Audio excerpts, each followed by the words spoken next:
Welcome, everybody, to another episode of the BPA show. I'm your host, Boggins, and this is my boy, Coach Quixote. What's up, man? What's going on, man? I got the fresh cut. I heard we had a big guest today, so I had to get lined up and get Looking a nice clean, looking nice clean. fade. I Thank you, mean, thank you. speaking of looking clean, this next guest that we have, I don't know if we could be able to top. If you No, there's thought no way. you knew what facial hair was supposed to look like, you're wrong.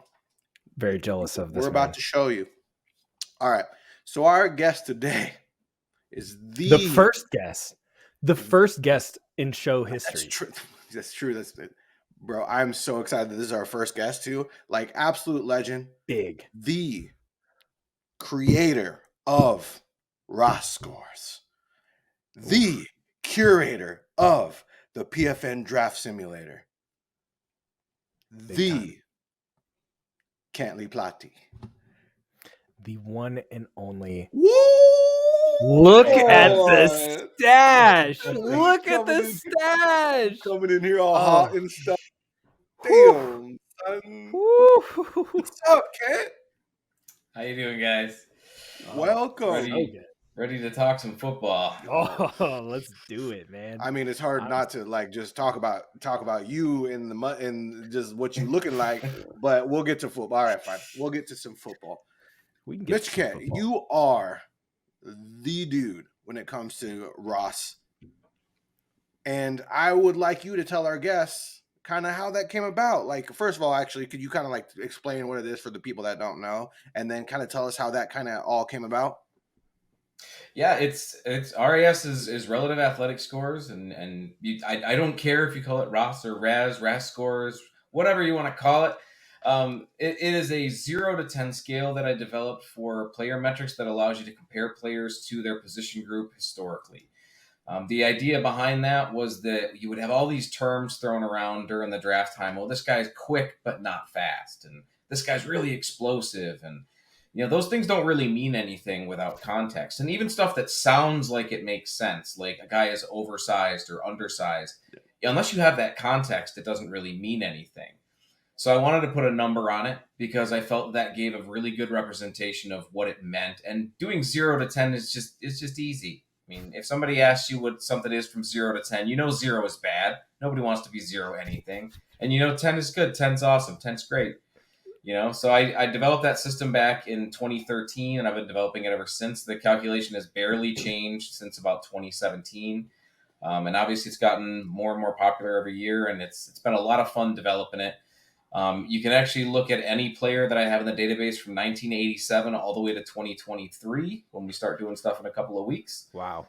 You can compare them to each other, and it all looks pretty now. I got somebody to come in and make it all look pretty over the off season. So hopefully we can have a lot of fun with it this year. Looks prettier. It's always looked pretty. It's always looked pretty. It's just prettier. Prettier.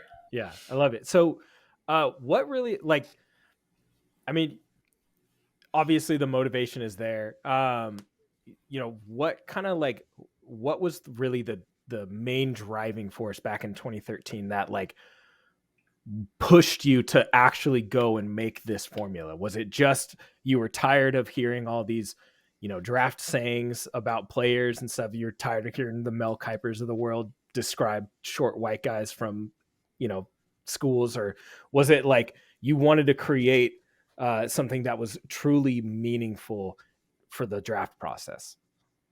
So when it started out a couple of years before that, as far as being interested in the athletic testing portion of it, I was watching something when Von Miller was coming out before even his draft. And I think it might have even been high school, but I remember this obstacle course that they had set up, and they had an athlete. I don't remember who the first guy was, but he went through this little obstacle course thing. He was fully winded by the time that he was done, covered in sweat, but he had what I would have considered a pretty good time. And I didn't know that I didn't know, but I didn't know.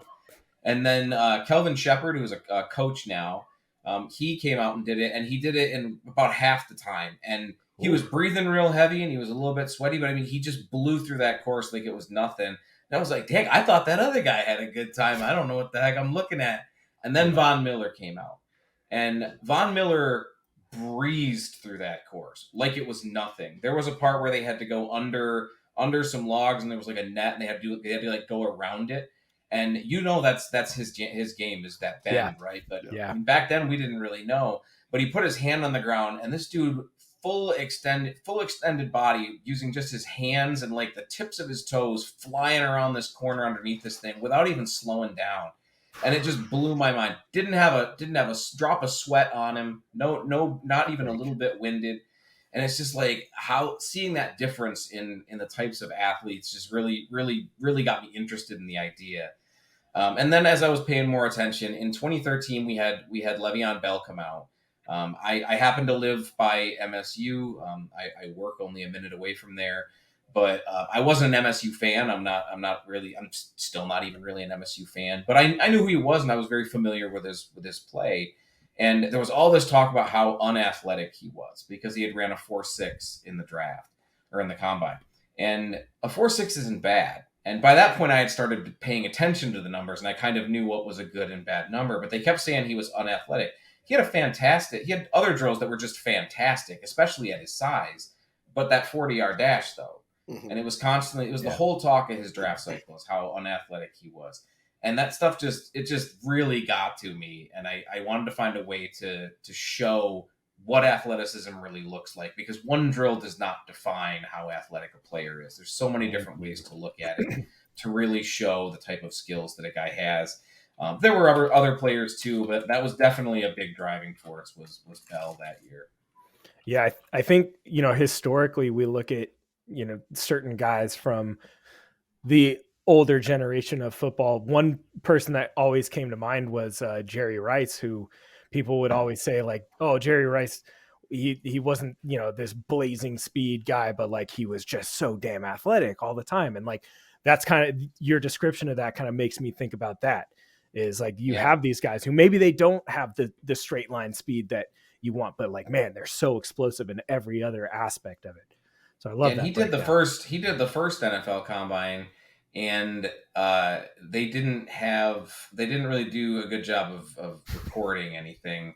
So we don't have any numbers for that kind of stuff. Yeah. But that's also where a lot of that mythology comes from. Jerry Rice ran a 4.7 something. He didn't. He didn't run a great time, but he didn't run a terrible time either. He ran a pretty average time, which to me is still the same story.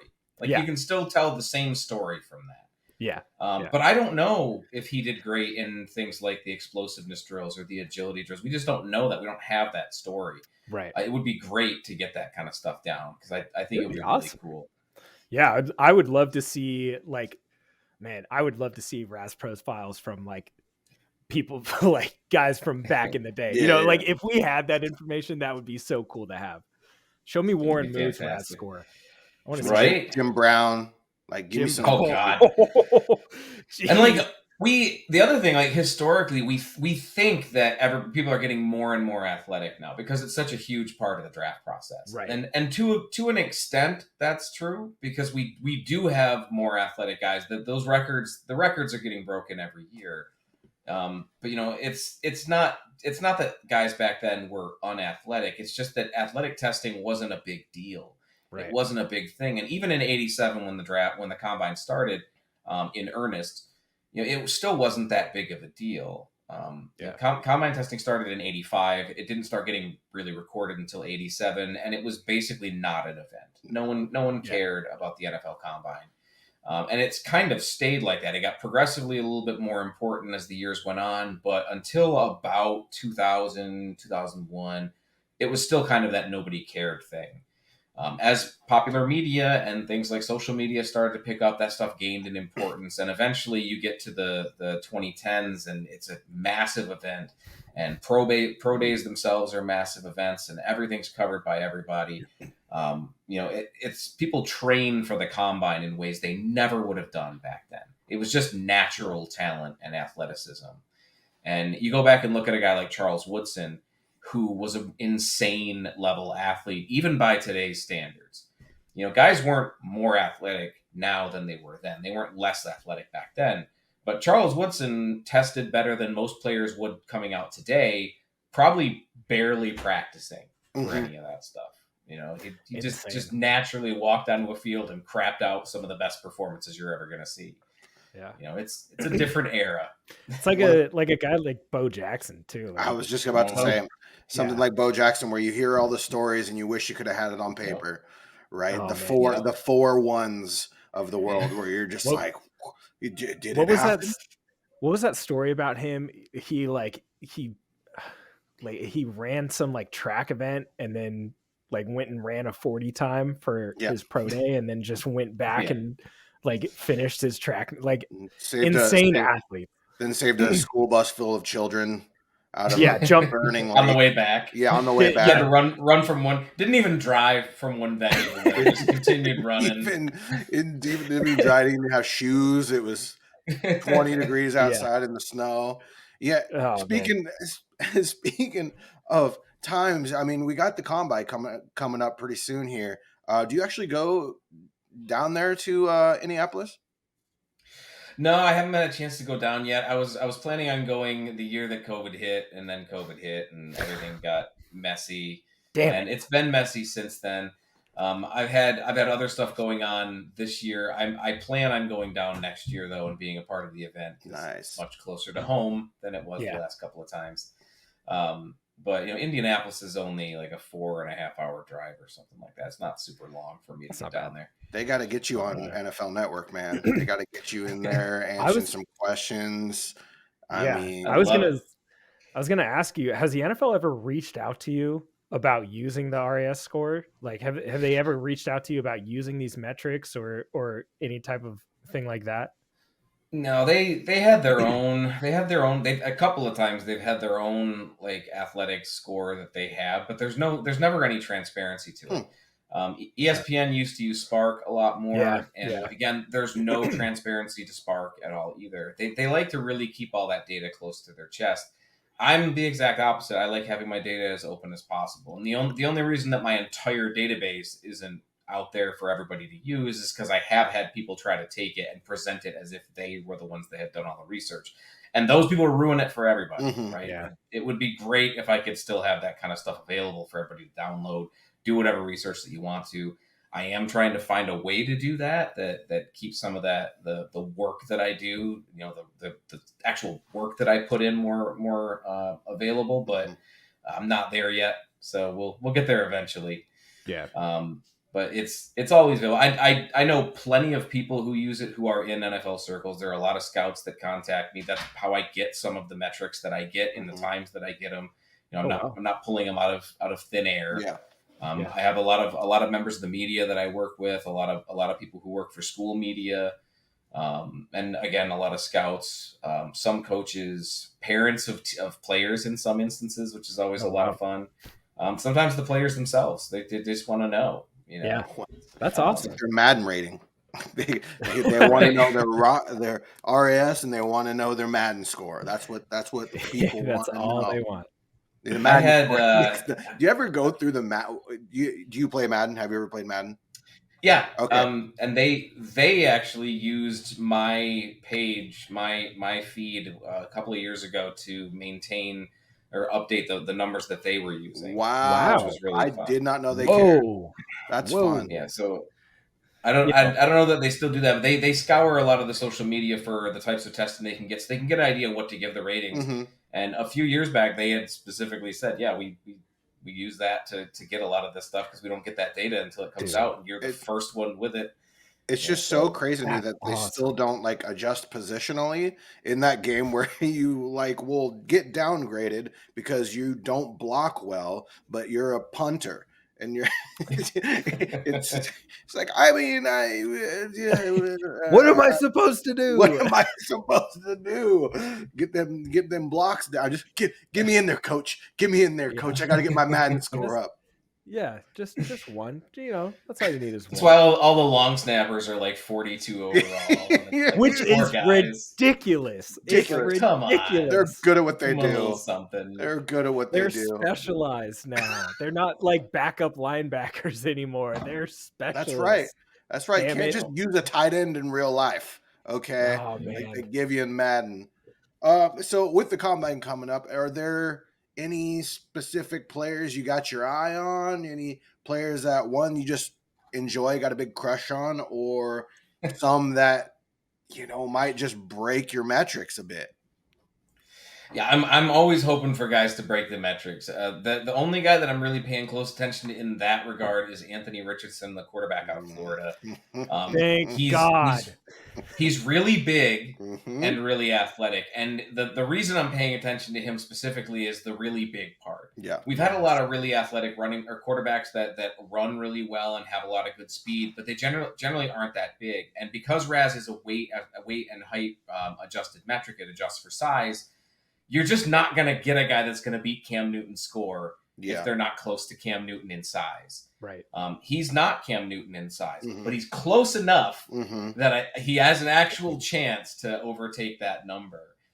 We had a couple of guys get 10s last year, and I really want to see that at a position that we don't normally get. I want to see a quarterback do it because Cam Newton's numbers seem untouchable, and I want to see a wide receiver do it because Calvin Johnson's numbers might be untouchable. His Calvin Johnson's worst score was a 97th percentile split. He's a freak. He is beating that would require a wide receiver to be over 6'5", over 230. Actually, I think you might have to be over 235. Yeah, you'd have to be really big. You'd have to run a 4.335 or something. Just the insane numbers you'd have to put up to beat that. I want to see that. I want to see that guy. I want him to come out and do it. It's going to be a bit. We're going to be waiting a while. Unless we have maybe a tight end that jumps over. Maybe if Kyle Pitts, even Kyle Pitts is not going to get that 40 number. I was going to say, even if he would have jumped over to wide receiver maybe for a second, man, that's crazy. That's nuts. Insane, dude. We've also got Brian Bressie, the defensive tackle, who I expect to test really well. I'm really excited to see what he'll test as. Super.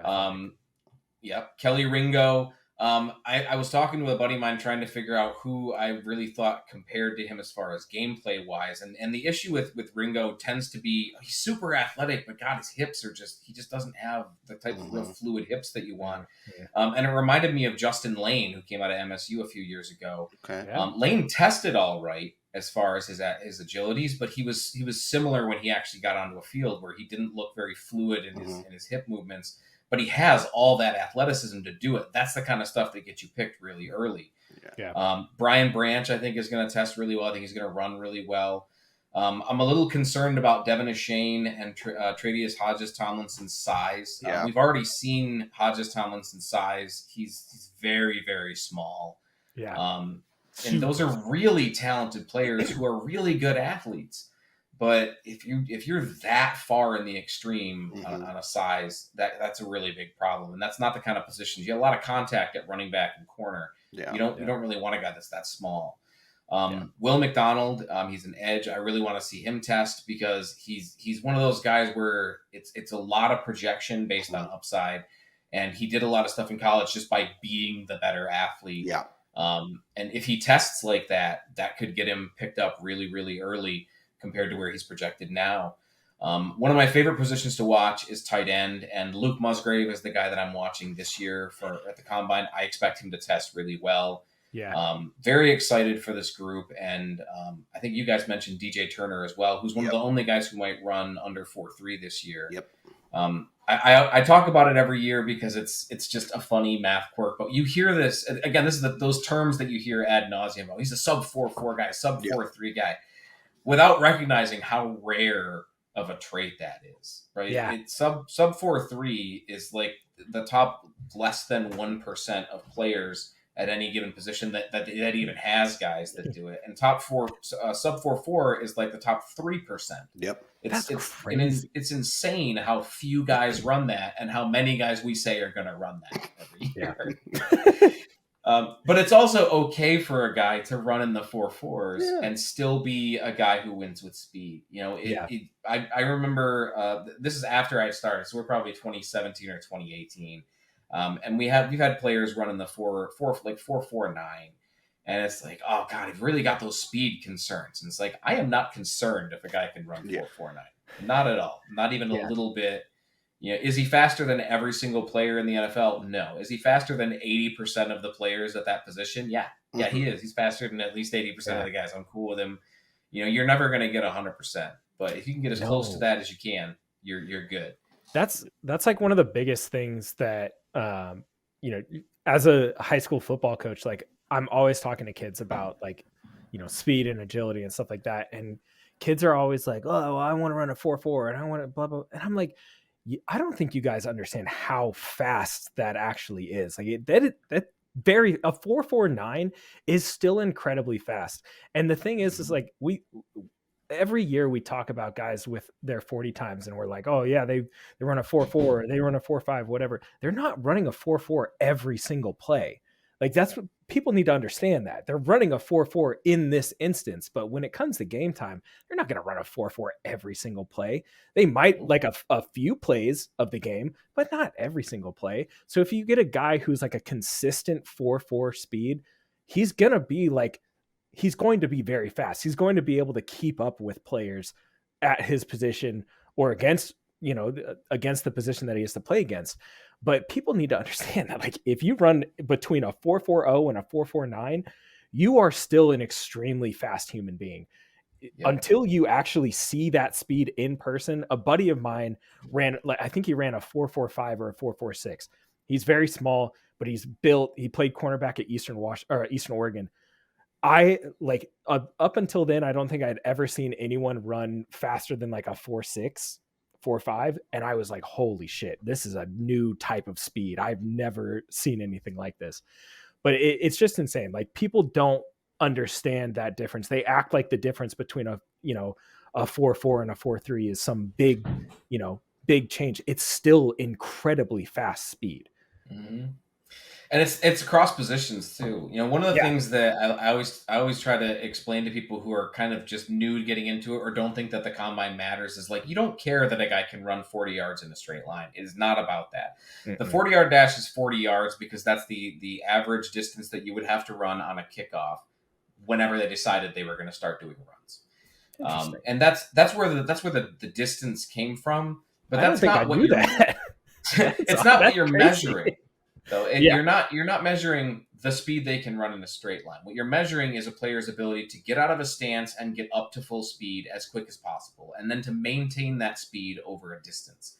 That's part of why we do the 10 and 20 splits, including the 40-yard dash.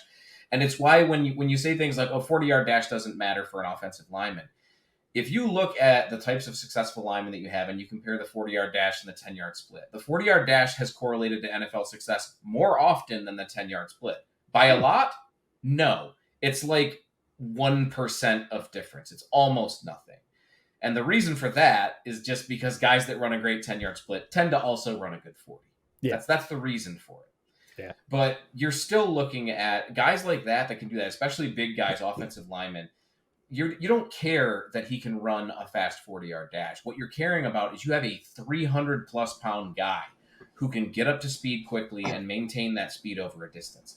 Is he going to do that every play? Probably not.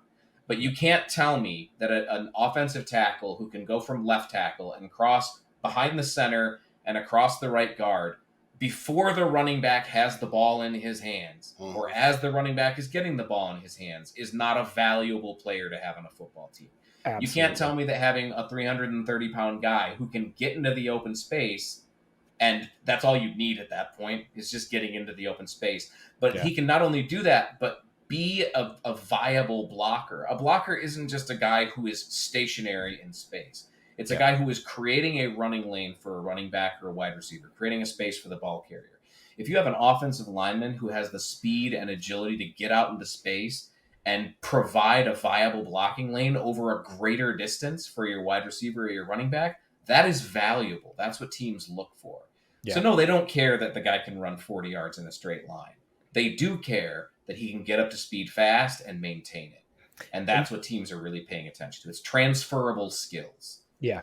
And you mentioned getting out of the stance too. That's something that is so important for offensive and defensive linemen as well, is getting out of that stance, being explosive and getting up to that top speed out of that stance. A lot of guys have that issue, especially at, the high school level of football. A lot of linemen have issues getting out of that stance or getting off the ball too slow, as we would call it. But fantastic points. I love hearing you explain it because it's so fucking awesome, so cool. And I keep wanting to interrupt you because I'm like, I have more. Like you mentioned, please. the stance, the sprinter stance that they do when they're doing the 40-yard dash. Like nobody cares about that stance either. Yeah.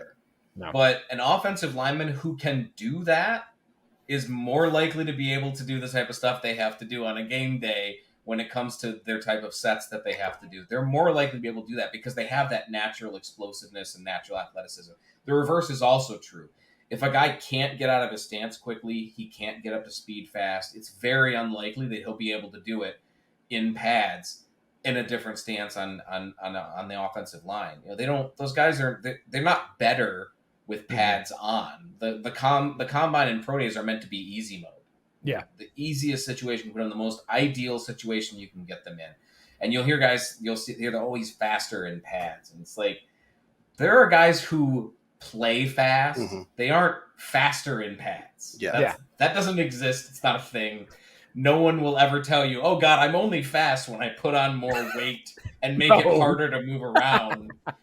You know, maybe if you're Bo Jackson. For Bo Jackson. Or I mean, that extra weight adds to the momentum. Yeah.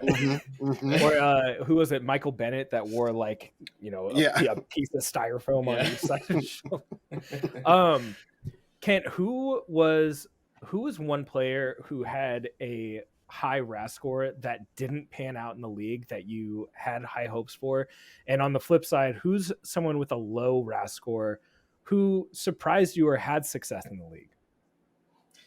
Those are both awesome questions, and that's hard for me to answer like right off the bat. You can think about it. We can come back. So the low RAS scores is the easier one for me because I love looking back at guys that were exceptions to the rule. And you know, that's one thing people who don't know my work and haven't seen the type of stuff I talk about, and they think that I'm just this guy that has this metric and who's like drinks his own Kool-Aid and all that stuff. It's not how it works. Like I understand how metrics work. I understand how outliers work to data. If you had that mustache and you made your own Kool-Aid, that's pretty cool. I do make my own barbecue sauce, but that's a lot less cool to say in conversation. Of course you do. We're gonna talk. So the guys that test poorly and do well, I love those stories because you're looking, as somebody who follows football and follows the draft, you're looking to learn every draft. You want to learn more. You want to find out things you didn't know. So when you have a guy like Orlando Brown, who had one of the worst combines in the history of combines, you know, that's interesting to see how he became a good player. And what's nice about him is that he told us why. He told us why he's still a good player. He explained it in great detail about how he understands leverage, and he understands that he's a very big guy, and he knows he's not fast, but he knows how angles work and how players move, and he's able to understand where they're going to be, and he's big enough and smart enough to know I've got to go like this to be able to get to that spot before he does. You know, it's really interesting to see guys like that and figure out why. Or Jarvis Landry, one of the worst testers of all time, hilariously bad testing. You know, but you watch him on tape and you're like, I mean, he's not fast, but he's definitely not as slow as he ran. And the story behind his testing is that he tested with a bad hamstring. Should never, ever test injured, especially a hamstring. Hamstring is a very limiting injury when it comes to athletic testing because it forces you to contract different ways than you're used to, and it always slows you down. He did it anyway. Terrible testing. And it's just hilariously bad seeing players like that, you know, test.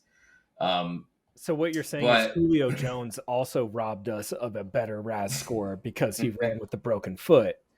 That's what you're telling us? Yes, that is an accurate way of looking at it that Julio Jones did. We've just recently had one, Bolton in the Super Bowl, who had a Nick Bolton touchdown. Yeah. I really like Nick Bolton's tape. He tested pretty poorly, and you don't even see linebackers drafted where he was drafted with that type of score very often. And you definitely don't see those guys succeed very often in the NFL, especially at linebacker. It's just one of those positions you don't usually see guys like that succeed. Yeah. So it was really good to see a guy who really deserved it, who had that type of tape, who had that, you know, I'm going to overcome this type of thing.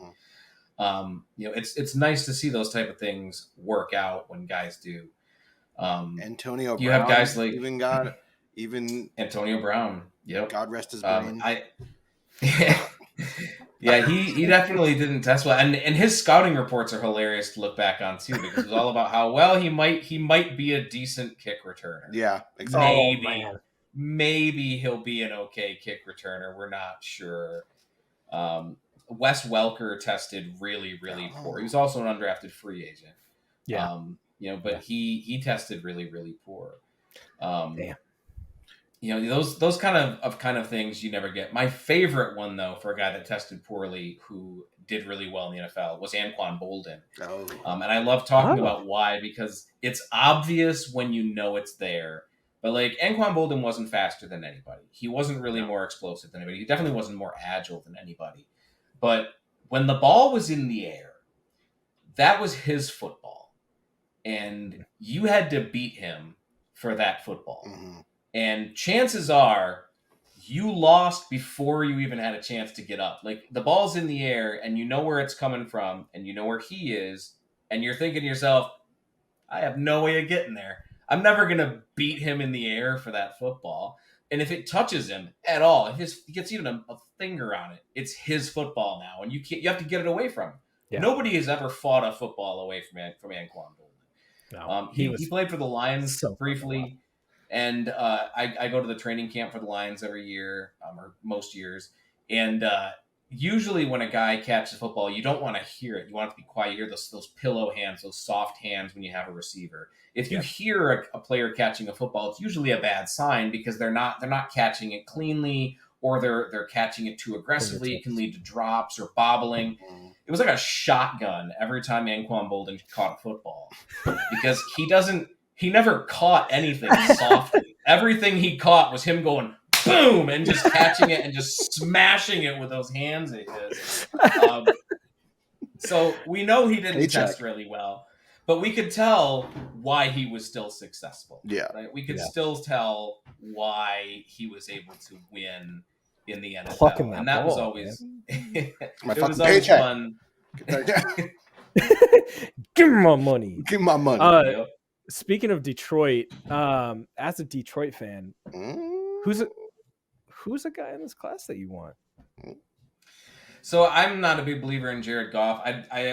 You'll often hear me talk about conversations about how you can't really win with an average quarterback anymore, and it's more about sustainability for me. I want the team to be able to sustain the ability to win, and the Lions just have never done that. They haven't had success, and they haven't sustained success. And I want them to do that if they do get to that point, right? Yeah. So I've been looking at a lot of the quarterbacks. I like Anthony Richardson a lot for his athletic traits. A lot of projection there. I'm totally aware there's a lot of projection there. But you're going for the tools at that point. And the Lions have Goff under contract. It's a good opportunity for them to use that time to develop a player. But it's not just him. It's not just that either. There's a lot of guys on the defensive side of the ball. This is a fantastic cornerback class, one of the best we've had in years. We've got Christian Gonzalez, and I mentioned Kelly Ringo earlier. Yeah. We've got several guys in this class that are going to test really, really well. And the Lions also need some cornerback help. They need some safety help. I love Will Anderson. It's cheating to use Will Anderson and Jalen Carter because they're pretty much everybody's 1 and 2 or close to it, right? Yeah. But I love those two guys. I love the play that they bring to the field. I mentioned Luke Musgrave earlier. Darnell Washington, I really, really like. A lot of these guys have projectable traits. I don't have a guy who I don't think is going to test really well. Zach Charbonnet might not test very well. Yeah, really. Okay, he's pretty big, but he's a pretty big dude. I don't think he's going to test poorly. I've heard people say that he's going to test like well below average. I don't really believe that, but I don't think he's going to test super well either. Just in the middle. Yeah. So maybe him if he doesn't test really well. But I don't have a guy like Nick Bolton that I think is like, God, he isn't going to test well, but I like him anyway. I don't think. Actually, I lied. Jake Haener I don't think is going to test well, and he doesn't have the greatest arm. And there's a lot of things that like don't project well to the NFL, but he has balls of steel, and the He Lions does. head coach is Dan Campbell, and I just Love can't get Dan. out of my head how those two would look at each other, because Dan Campbell is going to look at his play and he'd be like, there's just something to him. It's going to be that. There's just something to him that we like, because he's going to just one of watch those him guys, standing in the man. pocket. He's He's going to watch him stand in a pocket that gets dirtier and dirtier. Mm-hmm. He's got the and he's going to watch him Heineke syndrome, or the Fitzpatrick syndrome, where he just comes in and he wins you a couple games in just remarkable fashion. And he's just a legend forever. Mm-hmm. Yep. And I just can't get that out of my head. I think that's the kind of guy that he's going to look up.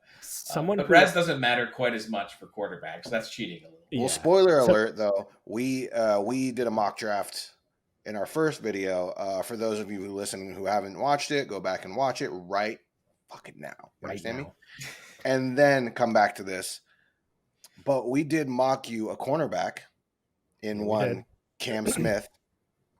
And then we also, Patrick over here mocked you Lucas Van Ness, who would be nice. Hey, I'll take him. That's right. I'll take him. I like that idea. Yeah, Cam Smith is the chirpiest dude in this class. Oh, yeah. It's not covered on my cards. I don't have a place for it on my cards because it's not technically an athletic trait. But if you're looking for somebody to smack talk, that's the guy you want. Mm-hmm. It was like almost every rep he was just in the receiver's ear, and I loved seeing it. Like even if he got a penalty, he was still talking shit. Like he was still talking shit. Throw that flag right back. Yep. He knows what's up, man. Someone who I don't think is going to test very well is Noah Sewell from the University of Oregon. But how would you feel? Two-part question. First part, how would you feel about the Lions picking him up maybe in like this second, third round? Just because Penne is there. And it would be like a, brotherhood. It would be nice. It would be cute. Yeah. It would be great to bring him in. I don't think that they would do it for that reason. It would just be kind of a nice bonus.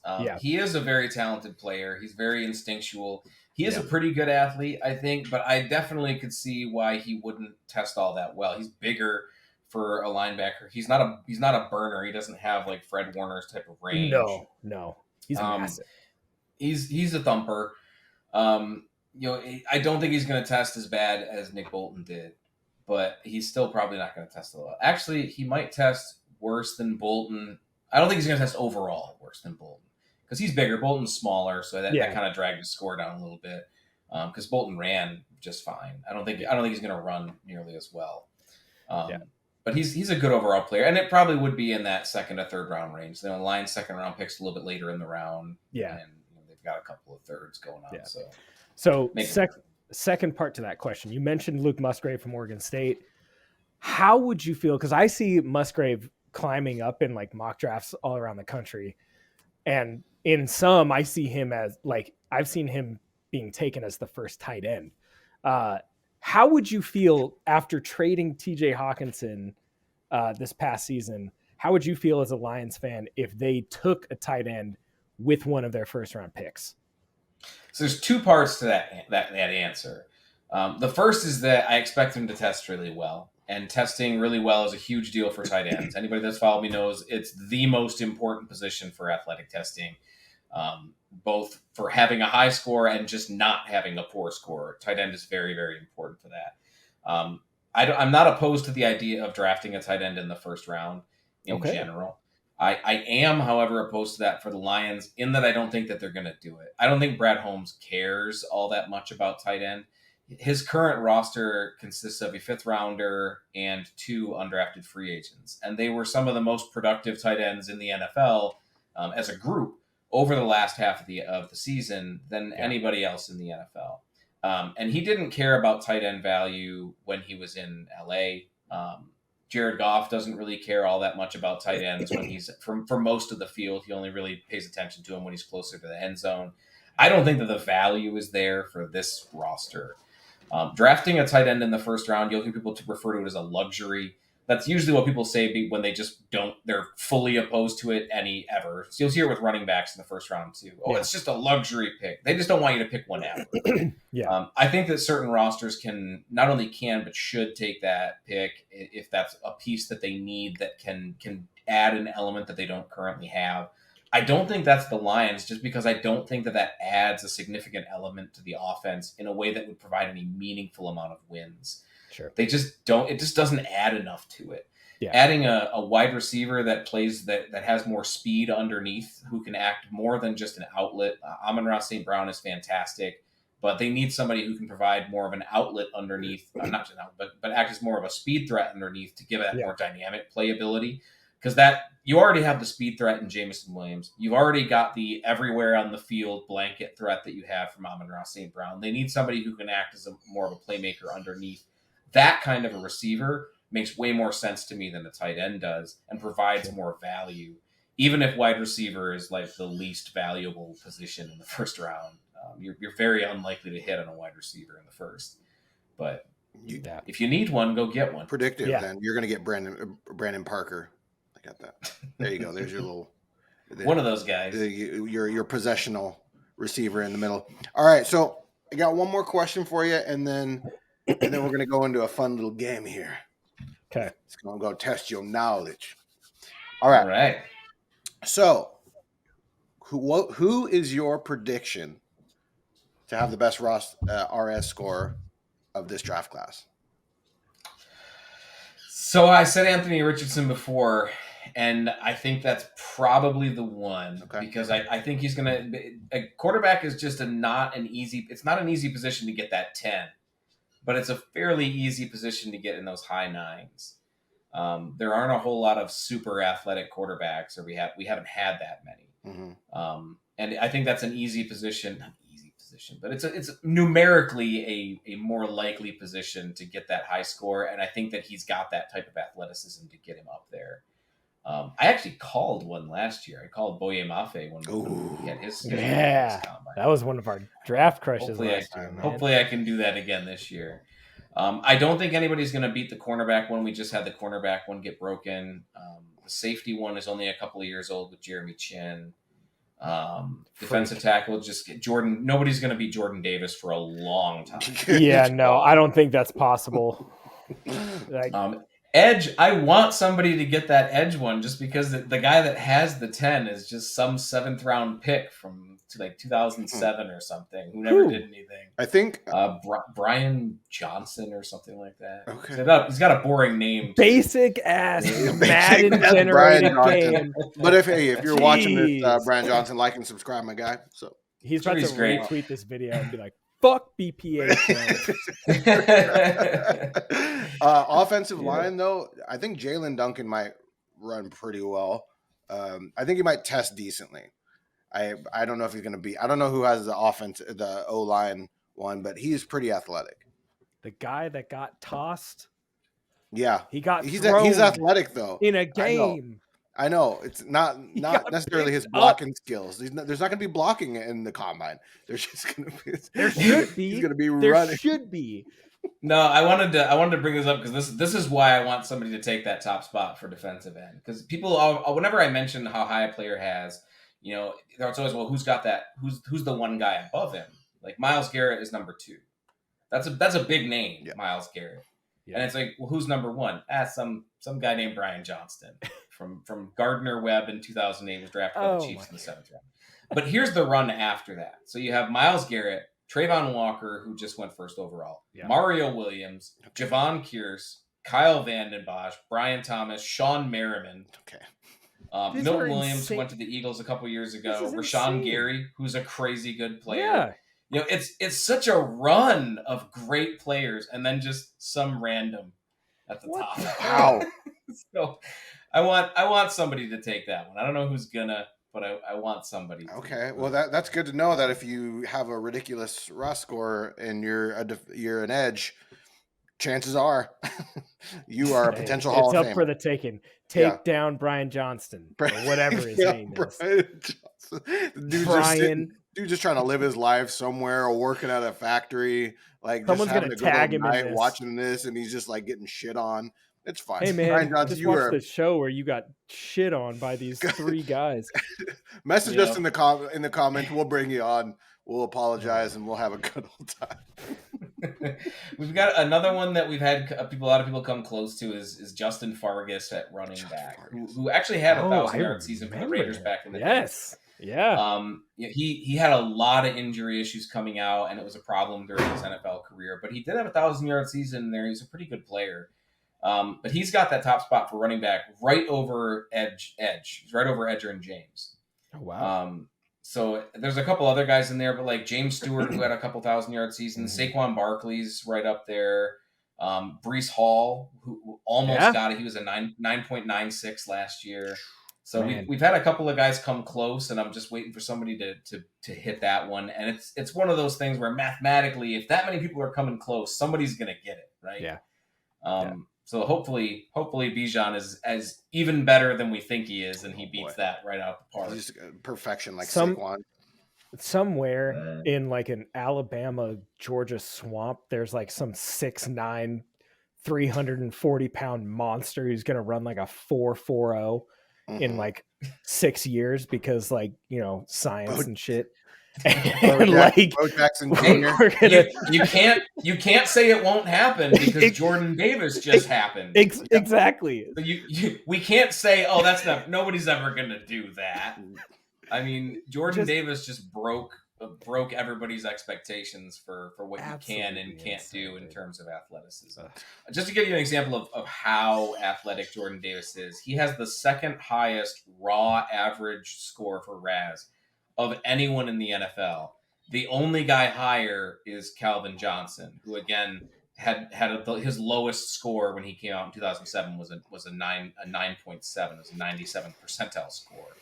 So you're just not gonna beat that. Nobody's gonna come out that weight and run a 4.78 and have the highest broad jump for a defensive tackle in combine history at 341 pounds. It's just not gonna happen. Let's go. We say Dwan Jones. Let's go. Let's go, baby. He's gonna do big things.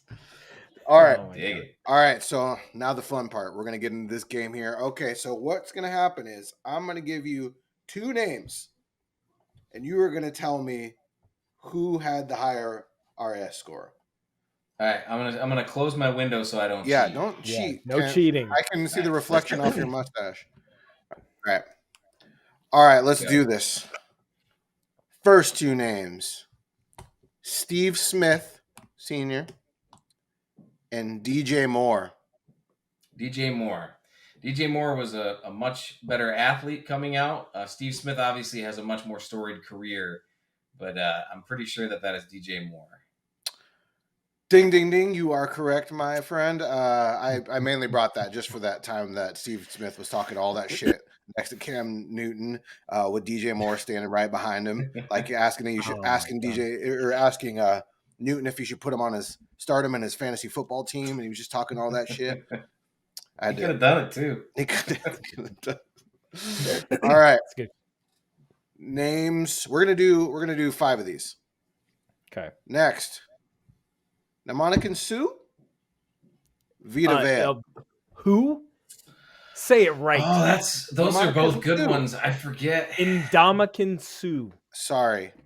Let me try it again. Northeast Portland. Indomitian Sue. Indomitian Sue. Vita Vea. I said Vita Vea, right? Yeah, I think Vita Vea had the higher score. They both had good scores, but I think Vea had the higher score. Man, it's so close. This one. So Indomitian Sue. There you go. You happy? Sweet mother. 9.54. Vita Vea 9.52.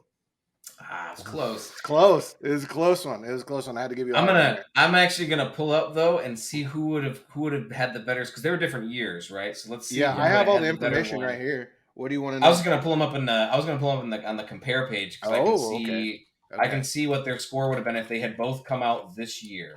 So if they had both come out in 2023, who would have the higher score? Watch this be a tie. That would be awesome. Oh, I spelled his name wrong. That might help to actually spell it right. See?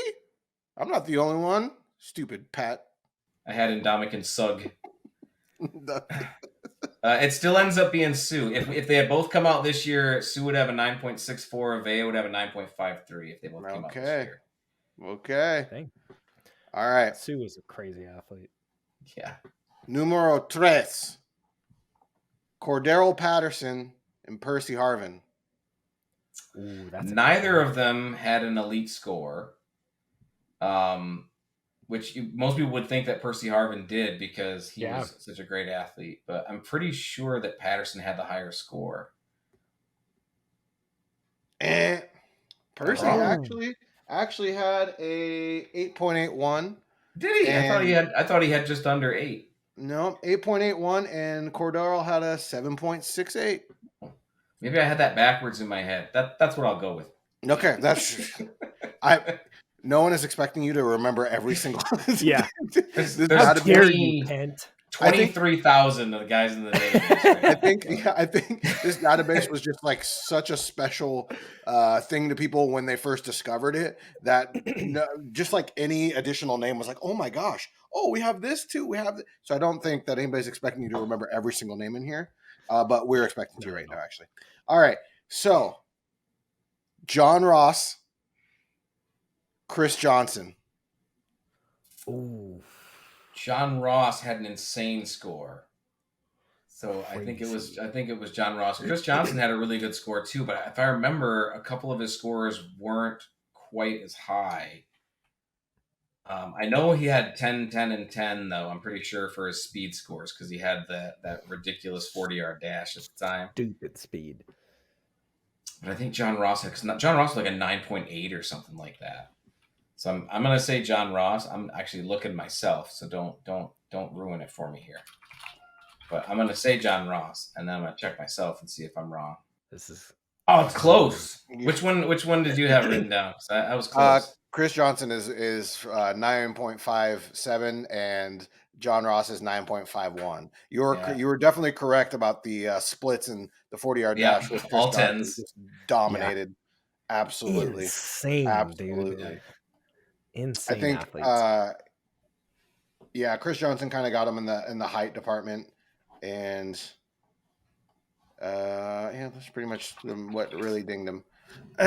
All right. And he also beat Ross in the ability to not shatter into 1,000 pieces. Okay, well, as a UW fan, I will, take that with a grain of salt. It's fine. It's fine. I had to throw a UW player in there, and then also the UW of the NFL, the Titans.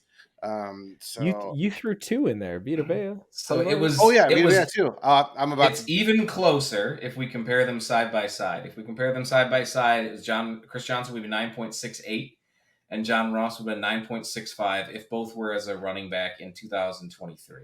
Okay. Wow. So even closer. The only thing that really separated them is John Ross being 7, 8, 9 pounds lighter. Would be what separated them. Interesting. That's okay. Fun. See if they're wide receiver. He might get him in everyone too. So I think he gets him at wide receiver also.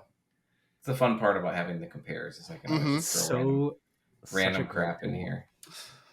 All right, the last one. Devin Ben or Ernie Conwell? I think Ernie Cornwell's one of the 10s, isn't he? Isn't that the number 10 isn't he the 10 overall for a fullback?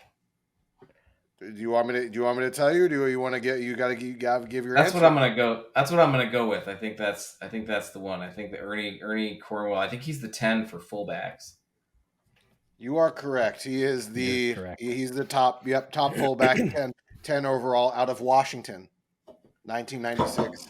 Jeez, and dogs, man. Devin Ben has the worst raw score that has actually collected at a 0.00. But it was actually 0.01, and then you went into it. It was 0.00. But he actually went through all of the testing. There's a rounding thing. There's little mathematical quirks I'm still trying to fix on both sides. Right by the 10s and right by the zeros. You'll what's his name? Joe Staley shows up as a 10, and he is a 10 for the year that he came out. But for some reason, when it runs on his card, it comes out as a 9.98. I'm still trying to figure out a couple of those really small mathematical quirks that are kicking the crap. And we're talking about like 8 or 9 decimal points in that are causing me troubles. Like nobody in the world would give a shit about this. And I'm sitting here like, no, it's got to work. I've got to have it working right. I can't just fix it so that it automatically puts the top guy at 10. I got to be like, no, the math has to work right. Yep. Yeah. Mm-hmm. It has to work. Absolutely. Well, that was a fun game about you. Man, Kent, thank you so much for coming on, my guy. Dude, you have been awesome. It has been great to see the mastermind behind this thing that everybody just collects to and just always has to. Personally, I started making my own files of like every draft pick that, as a Denver Broncos fan, every draft pick and their raw scores coordinated. And then on like Google Sheets, I'll actually have it where it changes the color to green when they're over a certain score based off of, just to nerd out. And so like, just to, you're an icon, Kent. Yeah. Just on your tailcoats. I love it. I'm all about nerding out, man. This year, when you pull up a player's card at the combine, it's going to have a special combine card. It's not going to use the standard card. It's going to have a combine card specifically for that.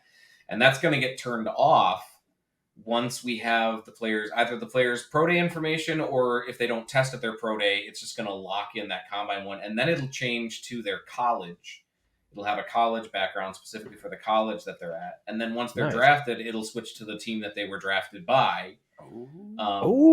So I've got plans this year to make it a little bit more visually appealing. I think I've got like 240 colleges, some ridiculous, obscene number. Wow.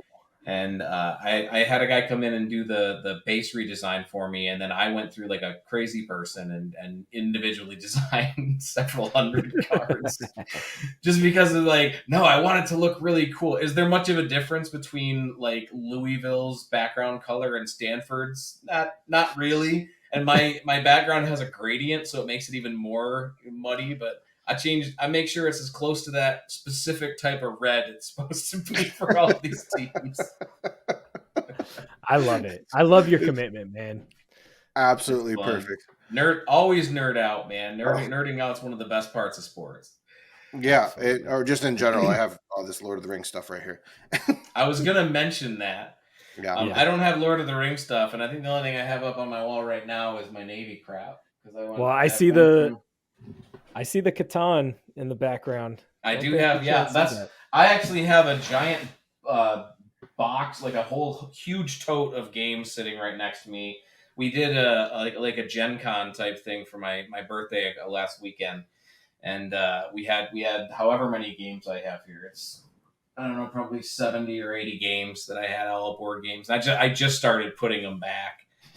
But how many people have a game dedicated to the Goonies? I have one for the Warriors. I thought that was up on the shelf. Oh my god! Respect. I got the Isle of Cats. I got poetry for Neanderthals, which is a lot of fun. You have to describe something using only one syllable words, and if you get one wrong, somebody hits you in the head. We have that. We have. My wife got it for her birthday from a friend. She got that one fun. And the adult version one. Which I didn't know there was. I want that now. Oh shit! That game is so much fun. So we played it with their parents, and we were like, That game is a lot of fun. All right, everybody. Well, thanks for joining us. Like and subscribe. We'll see you next time.